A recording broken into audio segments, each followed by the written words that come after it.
وعلى آله وصحبه أجمعين. InsyaAllah para jemaah dirahmati Allah,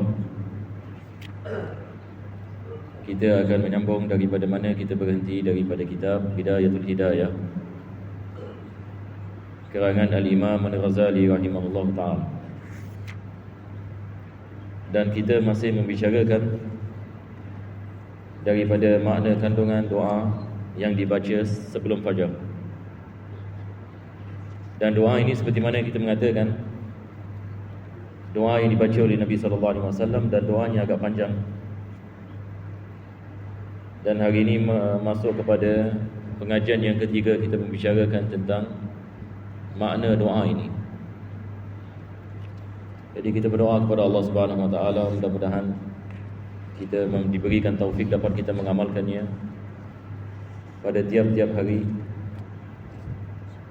Dan kita berdoa agar Allah SWT memberikan kepada kita kebaikan di dunia, kebaikan di akhirat, dan menjadikan majlis ini sebab pengampunan bagi segala dosa, dan dengannya Allah mengkabulkan segala hajat, dan menjadikan Ramadan insya-Allah taala Ramadan yang barakah, yang mana kita keluar daripadanya dalam keadaan dosa-dosa kita insya-Allah taala diampunkan oleh Allah. Amin ya rabbal alamin.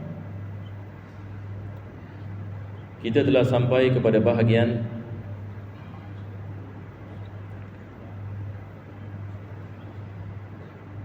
Allahumma wa ma dha'afa anhu ra'i wa qasura anhu amali wa lam tablughu niyyati wa umniyati min khairin wa'adtahu ahadan min ibadik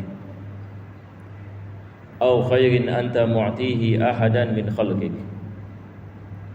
fa inni aghabu ilayka fihi wa as'aluka iyyahu ya rabbal alamin. Yani doa ini pada awalnya mengatakan Allahumma wa ma dha'afa anhu ra'i wa qasura anhu amali. Yani maksudnya, ya Allah, sesungguhnya aku ini adalah hamba yang lemah, dan amalan aku juga amalan yang penuh dengan kekurangan,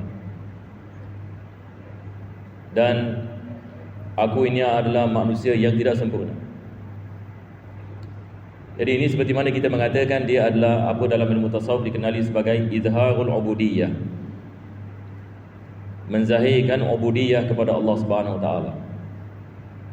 Yani kita memulakan doa dengan kita membicarakan tentang kekurangan yang ada pada diri kita. Ya Allah, sesungguhnya aku tidak mengetahui. Ya Allah, sesungguhnya aku banyak kekurangan. Ya Allah, Engkau yang maha mengetahui, Engkau yang maha berkuasa, aku tidak ada kuasa. Ini dalam Islam kita panggil menzahirkan sifat ubudiyah. Sifat ubudiyah maksudnya sifat kehambaan. Dan Allah Subhanahu Wa Taala dia suka hambanya menzahirkan kekurangannya, yakni kepada Allah. Ini adalah sifat yang disukai oleh Allah Subhanahu Wa Taala. Dan kita lihat kandungan doa Nabi SAW banyak seperti ini. Dan selepas itu beliau mengatakan walam tablughu niyyati wa umniyati min khairin wa'atahu ahadan min ibadik aw khairin anta mu'tihi ahadan min khalqik fa inni aghabu ilaika fihi. Ya Allah, aku mempunyai banyak kekurangan, akan tetapi aku tetap ini akan usaha untuk mendapatkan kebaikan di sisimu, dan seperti mana Engkau telah memberikannya kepada hamba-hambamu yang dekat kepadamu. Ya Allah, walaupun aku tidak berhak menerima kebaikan tersebut, maka berikanlahnya kepada aku, walaupun aku tidak berhak, dan aku sangat memerlukan kepadanya.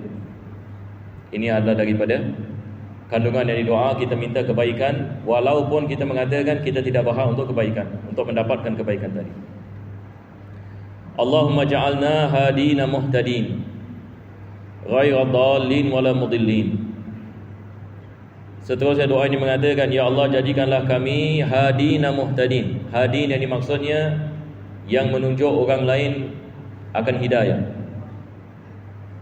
Jadi doa ini mengajarkan kepada kita, yakni kita minta kepada Allah, ya Allah, jadikanlah kami sebab hidayah bagi orang yang lain, sebab ini petunjuk bagi orang yang lain. Wal muhtadin, dan juga ya Allah, jadikanlah kami orang yang diberikan hidayah. Jadi maksudnya adalah orang yang diberikan hidayah dan orang yang menunjuk ke arah hidayah. Jadi kita berdoa kepada Allah dua-dua, hadin dengan muhtadin, ghairu dhalin wala mudillin. Janganlah jadikan kami orang yang sesat dan menyesatkan. Jadi kita ada apa? Yang ini benda yang sama di sini. Kita mengatakan, ya Allah, jadikanlah kami orang yang diberikan hidayah dan menjadi sebab hidayah bagi yang lain, dan janganlah kau menjadikan kami orang yang sesat dan menyesatkan orang yang lain. Ini adalah daripada doa. Kita lihat yang ini merangkumi banyak yang ini kebaikan yang umum di dalamnya. Harban li a'daik wa silman li awliyaik nuhibbu bihubbikan nas. Yang ini doa ini kita mengatakan harban li a'daik, yang ini bagi musuh-musuh Allah Subhanahu wa taala. Kita ada kemusuhan yang di ke atas mereka. Jadi maksudnya di sini kita benci yang di atas kekufuran dan kefasikan, dan kita benci yang di ke atas kefasikan daripada musuh-musuh Allah Subhanahu wa taala. Ini adalah daripada tanda yang ini, daripada tanda yang ini keimanan, yang ini kita cinta yang ini kepada iman, dan kita tidak suka kepada kekufuran dan kefasikan.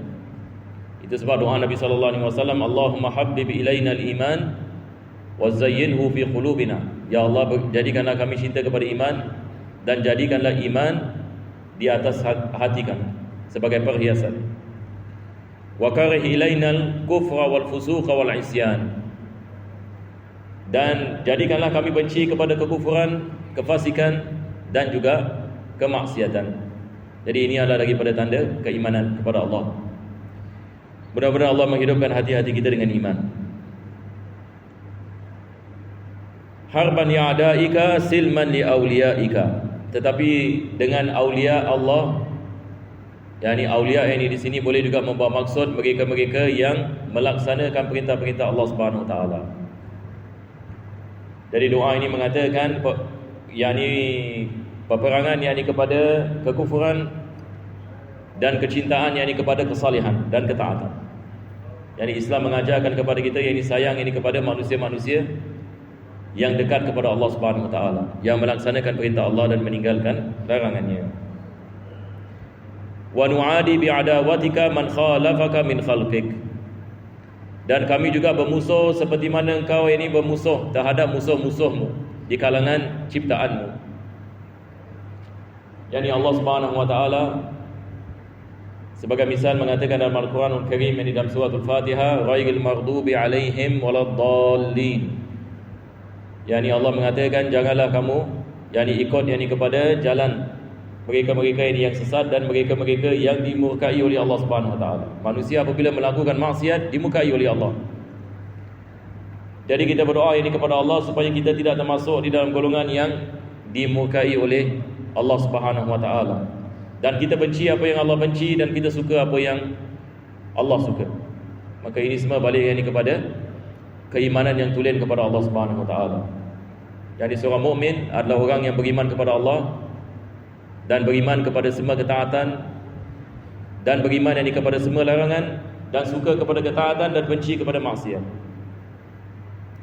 Allahumma hadha du'a wa alaikal ijabah. Ya Allah, ini adalah doaku dan bantulah aku dengan ijabah, yaitu kabulkanlah doaku. Jadi sesungguhnya aku telah kedepankan doa ya Allah, maka kau kabulkanlah. Wa hadzal juhdu wa alaika tuklan. Dan ini adalah usahaku dan aku meletakkan tawakal kepada engkau. Yani maksudnya usahaku tidak memberikan apa-apa natijah melainkan diizinkan oleh engkau. Maka aku meletakkan usaha, dalam masa yang sama aku meletakkan tawakal kepada engkau. Sebab pada hakikatnya bukan usahaku yang memberikan kesan kepada aku, bukan usahaku yang memberikan manfaat kepada aku, tetapi segala-galanya berlaku dengan keizinanmu. Maka aku meletakkan usaha, akan tetapi harapanku kepadamu, bukan kepada usaha. Islam ini mengajarkan kepada kita, yakni kita meletakkan usaha dan kita tidak meletakkan harapan kita kepada kepada usaha kita, tetapi kita meletakkan harapan kita kepada Allah Subhanahu Wa Taala, maka usaha kita adalah wasilah, asbab. Usaha kita adalah wasilah. Misalnya seperti apa? Satu orang buka bisnes usaha. Pagi-pagi dia keluar daripada rumah, dia buka kedai dan sebagainya. Tetapi rezeki datang daripada mana? Daripada Allah. Tetapi pekerjaan ini dia adalah wasilah. Perniagaan ini adalah wasilah. Perniagaan ini dia adalah asbab, sebab.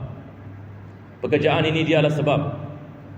Tetapi yang memberikan rezeki Allah Subhanahu Wa Taala. Ini yang kita maksudkan. Kita meletakkan usaha dan kita meletakkan harapan bukan kepada usaha, tetapi kepada Allah yang menciptakan kita dan perbuatan kita.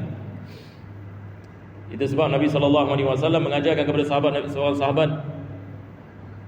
Dia datang kepada Nabi SAW. Nabi menanyakan, mana unta kau? Dia mengatakan, aku tinggalkan di luar. Kau ikat ke tidak? Tidak. Kenapa? Aku tawakal kepada Allah. Dia mengatakan, ini bukan tawakal. Tawakal bukan meninggalkan asbab, tetapi tawakal adalah menggunakan asbab. Nabi SAW mengajarkan kepada kita, maksud daripada tawakal kepada Allah bukan maksudnya kita meninggalkan asbab. Kita mengatakan, saya tidak mau bekerja, saya tidak mau berniaga, saya nak duduk sahaja, insya-Allah makanan datang. Ini bukan tawakal. Tawakal adalah kita menggunakan asbab, akan tetapi kita tidak meletakkan keyakinan kepada asbab. Yani asbab tidak memberikan kesan. Bukan pekerjaan kita yang memberikan kepada kita rezeki, bukan perniagaan kita yang memberikan rezeki. Siapa yang memberikan rezeki? Allah. Tetapi kenapa kita bekerja? Kenapa kita berniaga? Sebab ini adalah asbab. Allah memerintahkan kita usaha. Kita melakukan usaha. Dan Allah memerintahkan kita beriman kepada Allah dan bukan beriman kepada usaha. Sebab usaha adalah makhluk. Keluar kita bekerja adalah ciptaan Allah Subhanahu Wa Taala. Tetapi kita meletakkan harapan kepada pencipta yang menciptakan segala-galanya, yang menurunkan hujan dan yang menghidupkan tanaman, yang menghidupkan binatang ternakan. Maka tiap-tiap hari yang kita makan daripada nasi dan daging dan sayur, semua Allah ciptakan. Allah yang turunkan hujan, Allah yang menciptakan binatang ternakan, Allah yang menciptakan sayur-sayuran dan beras. Kalau Allah Subhanahu Wa Taala tidak menurunkan hujan dan tidak ada air ini yang wujud, maka bumi ini akan menjadi tandus dan manusia dengan binatang ini semua yang akan musnah. Tetapi Allah Subhanahu Wa Taala menzahirkan kebesarannya dan mengajarkan kepada kita bahawasanya segala-galanya Allah yang beri. Maka ini yang Al-Quran ini mengajarkan kepada kita. Kita berdoa mudah-mudahan Allah memberikan kepada kita taufik. Amin ya rabbal alamin. Maka Nabi SAW mengatakan, Allahumma hadha du'a wa alaikal ijabah wa hadhal juhdu wa alaika tuklan wa inna lillahi wa inna ilaihi raji'un. Wa inna lillahi wa inna ilaihi raji'un. Biasanya inna lillahi wa inna ilaihi raji'un dibaca apabila ada musibah. Tapi sebenarnya maksud inna lillahi wa inna ilaihi raji'un ada maksud yang besar. Maksud daripada inna lillah maksudnya kami dimiliki oleh Allah. Yani Allah ini memiliki kita. Ini dimaksudkan dengan inna lillah. Maksudnya kita diciptakan oleh Allah. Allah yang menciptakan kita daripada ketiadaan kepada wujud. Maka kita ini milik siapa? Kita adalah milik Allah. Maka badan kita bukan milik kita, mata kita bukan milik kita, telinga kita bukan milik kita, harta kita bukan milik kita, anak-anak kita bukan kita yang punya. Inna lillah, segala-galanya milik Allah Subhanahu Wa Taala. Ini adalah maksud daripada perkataan inna lillah. Yani inna lillah ini membawa maksud milik. Kita mengatakan dunia ini adalah milik Allah, manusia adalah milik Allah, malaikat milik Allah, harta kita milik Allah, anak-anak kita milik Allah, kepandaian kita milik Allah, kekuatan kita milik Allah, semua yang milik Allah. Manusia apakah yang kita memiliki? Hakikatnya tidak ada apa-apa. Badan kita bukan kita yang miliki, harta kita bukan kita yang miliki, anak kita bukan kita yang punya, rumah kita bukan kita yang punya. Allah ini yang memiliki segala-galanya. Maka dia memberikan kepada kita tempoh 60-70 tahun. Dan dia memberikan kepada kita rezeki. Apabila datang ajal, kita kembali kepada Allah. Dan kita kembali kepada Allah seperti mana dia mewujudkan kita dalam keadaan tidak berpakaian. Seperti mana Allah mengatakan, seperti mana kami menciptakan kamu, minha khalaqnakum, daripada tanah yang kami menciptakan kamu, wa fiha nu'idukum, dan kepada tanah kami akan kembalikan kamu. Wa minha nukhrijukum taratan ukhra, dan daripada tanah kami akan bangkitkan kamu. Jadi manusia diciptakan daripada tanah dan kembali kepada tanah dan dibangkitkan daripada tanah. Dan manusia akan menghadapi hisab, mahkamah pada hari kiamat. Tidak boleh lagi. Semua orang ini menghadapi mahkamah Allah Subhanahu Wa Taala. Semua amalan kita akan dihisab. Apa kita buat? Sama ada kita beriman ke tidak beriman, sama ada kita salat ke tidak salat, sama ada kita puasa ke tidak puasa, sama ada kita melaksanakan perintah Allah ataupun tidak, berapa maksiat yang kita telah melakukan, dan sama ada kita telah bertaubat ke tidak. Semua akan dibukakan pada hari kiamat. Diberikan kitab yang ditulis oleh para malaikat al-kiram al-katibin. Maka kita berdoa kepada Allah agar Allah berikan kepada kita keselamatan di dunia dan keselamatan di akhirat. Ini adalah perjalanan kita menuju kepada Allah. Bukan benda yang mudah. Bukan 60-70 tahun. Tetapi Allah Alam ini beribu tahun. Sebab dunia ini mungkin 60-70 tahun, tapi barzakh, wallahu alam, berapa tahun ini kita duduk kat barzakh? Berapa lama ini barzakh? Selepas itu kita akan dibangkitkan di mahsyar. Allahu alam, kita tidak mengetahui berapa lama kita di padang mahsyar.